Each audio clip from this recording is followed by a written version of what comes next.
Dans cet exemple, on veut valider un dynamomètre qui permet de tester la résistance à la traction d'un tissu.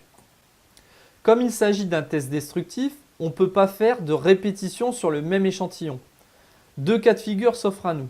Soit on a assez d'échantillons pour faire contrôler chaque bobine par chaque opérateur, dans ce cas on va faire un gauge crossed, soit le nombre d'échantillons est restreint et dans ce cas on va faire un gauge nested. Dans les deux situations, il faut choisir des échantillons considérés comme similaires. Dans notre exemple, on va utiliser le gauge nested pour réduire le nombre d'échantillons. Vous pouvez retrouver le fichier dynamomètre dans le dossier GaugeRNR nested. Comme il n'y a pas de répétition, vous êtes obligé de créer votre plan de contrôle vous-même.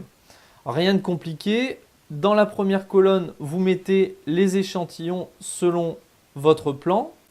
Dans la deuxième colonne, vous attribuez un numéro de pièce qui permettra de faire office de répétition. Dans la troisième colonne, vous indiquez l'opérateur A, B ou C. Et dans la dernière colonne, vous rentrez les valeurs mesurées. Dans Minitab, vous allez dans Stat, Quality Tool, Gauge Study RNR Study Nested.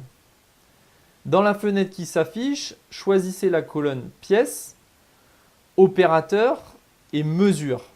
Ensuite, cliquez sur Options. Dans la fenêtre qui s'affiche, changez le nombre d'écarts types à 5,15 qui est le standard dans l'industrie. Ensuite, saisissez la tolérance, ici 2 newtons et validez 2 fois par OK. Minitab génère le rapport graphique suivant. On voit que la plus grande source de variation vient des échantillons. Ensuite, c'est la répétabilité, c'est-à-dire le couple opérateur-dynamomètre. On peut voir que la reproductibilité est à 0. C'est normal puisqu'on n'a pas fait mesurer les pièces par tous les opérateurs.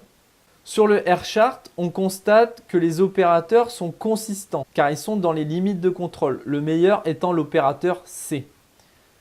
Le tissu est assez homogène puisque le X-bar chart montre que les échantillons mesurés sont dans les limites de contrôle. Grâce au rapport, on voit que le GaugeRNR a un pourcentage de 25%, ce qui n'est pas excellent mais qui reste acceptable.